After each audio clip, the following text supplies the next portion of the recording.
السلام علیکم ورحمۃ اللہ وبرکاتہ۔ تجوید سبق نمبر 25۔ اس سبق کا ٹاپک ہے نون ساکن اور تنوین کے قواعد۔ بسم اللہ الرحمن الرحیم۔ نون ساکن کیا ہے اور تنوین کیا ہے، یہ ہم آگے دیکھتے ہیں۔ اس کے 4 قواعد ہیں: اظہار، ادغام، اقلاب اور اخفا۔ آج ہم پڑھیں گے کہ جب نون ساکن اور تنوین کے بعد حروف تہجی میں سے کوئی حرف آتا ہے تو اس کو کس طرح سے پڑھنا ہے سوائے الف کے۔ نون ساکن اور تنوین کے 4 قواعد ہیں: اظہار، ادغام، اقلاب اور اخفا۔ نون ساکن کیا ہے؟ نون کے اوپر اگر جزم کی علامت آئے تو وہ نون ساکن کہلاتا ہے۔ اور تنوین کیا ہے؟ 2 زبر، 2 زیر، 2 پیش کو تنوین کہتے ہیں۔ نون ساکن مثال کے طور پر من، ان، کن، ان سب میں کیا ہے؟ نون ساکن آ رہا ہے۔ اب تنوین کے اندر بھی بیسیکلی نون ہی ہے۔ مثال کے طور پر اگر میں حمزہ کے اوپر 2 زبر پڑھتی ہوں تو کیسے پڑھیں گے؟ حمزہ 2 زبر ان، ٹھیک ہے؟ وہ ان کی جو آواز ہے اس کو اگر ہم کھول کے لکھیں تو حمزہ نون زبر ان اور حمزہ 2 زبر ان یہ برابر ہیں، ٹھیک ہے؟ نون ساکن اور تنوین بیسیکلی ایک ہی چیز ہمیں نظر آئے گی اس میں کہ ان دونوں کے اندر نون ہے، دونوں کے اندر نون کی آواز ہے، ٹھیک ہے؟ یہ نون کی جو آواز ہے اسی کو ہم نے کچھ کرنا ہے، کبھی ہم اسے ظاہر کر کے پڑھیں گے، کبھی ادغام کریں گے یعنی غنہ کریں گے، کبھی اس کو چھپا کر پڑھیں گے اور کبھی اس کو ختم کر کے ملا کر پڑھیں گے، ٹھیک ہے؟ یہی اس کے 4 قواعد ہیں۔ نون ساکن اور تنوین کے بعد آنے والا جو حرف ہوتا ہے وہ ان 4 قواعد میں سے کسی ایک میں ضرور آئے گا، الف کو چھوڑ کے۔ آج ہم اظہار اور ادغام پڑھیں گے۔ سب سے پہلا قاعدہ ہے اظہار۔ اظہار کا مطلب ہے ظاہر کرنا، ٹھیک ہے؟ جیسے ہم کسی بھی چیز کا اظہار کرتے ہیں یعنی اس کو شو کرتے ہیں، اس کو ظاہر کرتے ہیں۔ تو نون ساکن اور تنوین کو بغیر غنہ کے ظاہر کر کے پڑھنا۔ غنہ کیا ہے؟ نیزل ساؤنڈ ہے، یعنی جو ناک میں آواز آتی ہے وہ ہے، ہم نے وہ آواز نہیں نکالنی، ٹھیک ہے؟ ہم نے نون ساکن اور تنوین کو ناک میں نہیں لے کے جانا، اس کو بغیر غنہ کے ظاہر کر کے پڑھنا ہے۔ ایک پوائنٹ یہ آپ نے یاد میں رکھنا ہے، ایک پوائنٹ یہ آپ نے ذہن میں رکھنا ہے۔ سیکنڈ پوائنٹ کہ اظہار کب ہوتا ہے؟ جب نون ساکن اور تنوین کے بعد حروف حلقی میں سے کوئی بھی حرف آ جائے تو وہاں اظہار ہوگا۔ یہ 2 باتیں آپ نے ذہن میں رکھنی ہے۔ پہلی اظہار ہے کیا کہ غنہ نہیں کرنا، ظاہر کر کے پڑھنا ہے۔ دوسری چیز کیا ہے کہ جب حروف حلقی آ جائیں، ٹھیک ہے، اور حروف حلقی سے پہلے نون ساکن یا تنوین ہو، نون ساکن یا تنوین کے بعد حروف حلقی میں سے کوئی بھی حرف آئے تو وہاں اظہار کریں گے۔ حروف حلقی کیا ہیں؟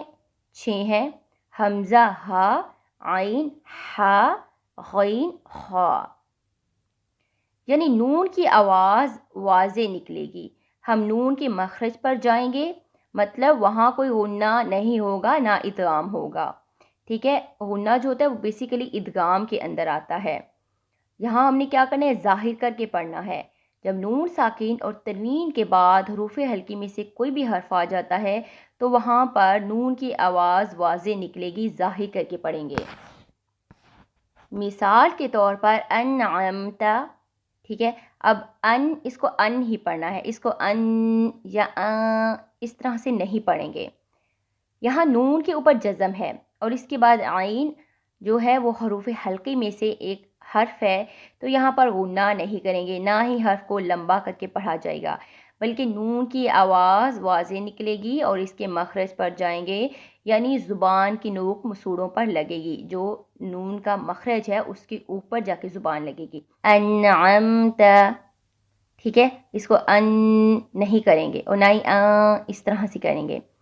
منہم، ہا گیا، لیمن خشیہ، اس کو لیمن یا لیمئی یا اس طرح سے کچھ بھی نہیں کریں گے. من غاب، ٹھیک ہے، یعنی نون کی آواز واضح ہے. یہ نون ساکن یا تنوین کے بعد جب بھی حروف حلقی میں سے کوئی حرف آئے گا تو وہاں پر اظہار ہوگا، غنہ نہیں ہوگا.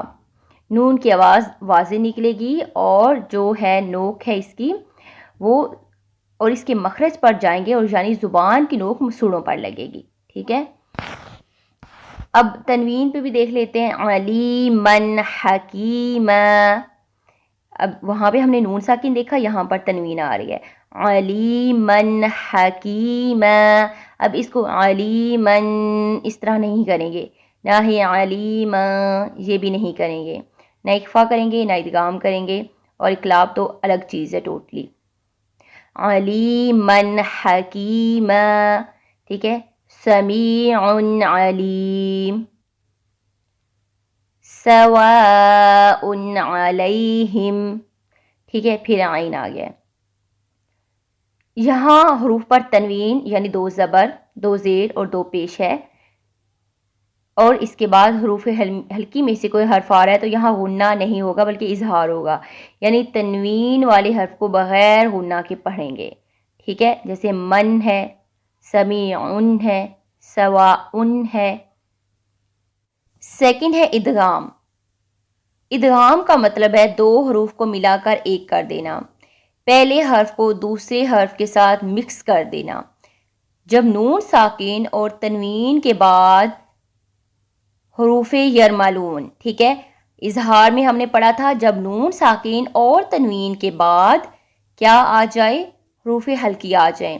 یہاں پر 6 ایسے حروف ہیں جو نون ساکن اور تنوین کے بعد ان میں سے کوئی بھی حرف آئے گا تو وہاں پر ادغام ہوگا، ملا کر پڑھیں گے، جس میں یا، را، میم، لام، واو، نون، اور ان کا مجموعہ کہلاتا ہے یرملون.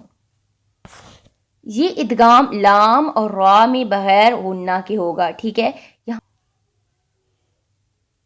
ادغام کب ہوگا؟ جب نون ساکن اور تنوین کے بعد یرملون میں سے کوئی بھی حرف آئے گا. ٹھیک ہے، ان 6 حروف میں سے یا، را، میم، لام، واو، نون میں سے کوئی بھی حرف آئے گا تو یہاں پر ادغام ہوگا، اور اس میں غنہ بھی آئے گا، لیکن وہ غنہ لام اور را پر نہیں ہوگا. ٹھیک ہے، جب یہ دونوں حروف جو ہے وہ نون ساکن اور تنوین کے بعد آئیں گے تو یہاں پر غنہ نہیں ہوگا. جیسے مر ربہم، یہاں پر کیا ہے، ادغام ہو رہا ہے، نون بالکل سکپ ہو رہا ہے، تو اس میں کیا ہے کہ میم کو را کے ساتھ جوڑ ہیں، تو اب ظاہری سی بات ہے یہاں پر نون ہی نہیں پڑھا جا رہا اور یہاں پر ادغام بھی نہیں ہوگا، یہاں پر نون کی آواز بھی نہیں آئے گی. ٹھیک ہے، مر ربہم، میم کو را کے ساتھ ملا دیں گے، ادغام کر دیں گے. من لدنک، یہاں پر میم کی آواز لام میں ملا دیں گے. یہاں پر کیا ہو رہا ہے، ادغام ہو رہا ہے، اور لیکن یہاں دونوں میں غنہ نہیں ہوگا، یہ بات ذہن میں رکھنی ہے، یہاں پر غنہ نہیں ہوگا. اب آگے اس کی مزید بھی اقسام ہوتی ہیں. ناقص ادغام ہوتا ہے، کامل ادغام ہوتا ہے، ادغام مع الغنہ ہوتا ہے، ادغام بلا غنہ ہوتا ہے. جیسے من ربہم اور من لدن کا میں آپ نے دیکھا کہ اس میں ادغام کیا ہے، وہ بلا غنہ ہے. ٹھیک ہے، اور یا، نون، میم، واو، باقی کے جو 4 حروف ہیں اس میں ادغام مع الغنہ آئے گا. ہم نے دیکھا کہ ادغام تب ہوتا ہے جب نون ساکن اور تنوین کے بعد یرملون میں سے کوئی حرف آتا ہے تو را اور لام پر ادغام بلا غنہ ہوگا، اور یا، نون، میم، واو پر ادغام مع الغنہ ہوگا. جیسے من یقول، من نبی، من، ٹھیک ہے، مما، ٹھیک ہے، میم کو میم کے ساتھ جوڑے ہیں، یہاں ان سب کے اندر غنہ ہو رہا ہے، ناک میں آواز جا رہی ہے. حروف یرملون، یا، را، میم، لام، واو، نون کا مجموعہ یرملون ہے. یہ لفظ یاد کرنے سے ہمیں یہ سب جو حروف ہیں وہ یاد رہیں گے. ہم نے دیکھا نون ساکن کیا ہے، جزم والا نون. تنوین کیا ہے؟ 2 زبر 2 زیر 2 پیش۔ اب ان کے بعد ٹھیک ہے، ان کے 4 قواعد ہیں: اظہار، ادغام، اقلاب، اخفا۔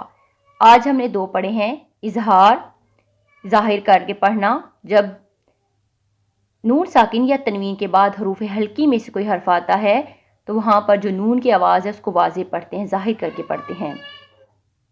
اور ادغام کب ہوتا ہے؟ جب جر معلوم آ جاتے ہیں، نون یا تنوین کے بعد، نون ساکن یا تنوین کے بعد اگر حروف جر معلوم میں سے کوئی حرف آئے گا تو را اور لام پر ادغام بلا غنہ ہوگا، اور باقی جو 4 ہیں یا، نون، میم، واو، ان پر ادغام مل غنہ ہوگا۔ یہاں تک ہم نے پڑھا ہے۔ اب نیکسٹ لیسن میں ہم پڑھیں گے اقلاب اور اخفا۔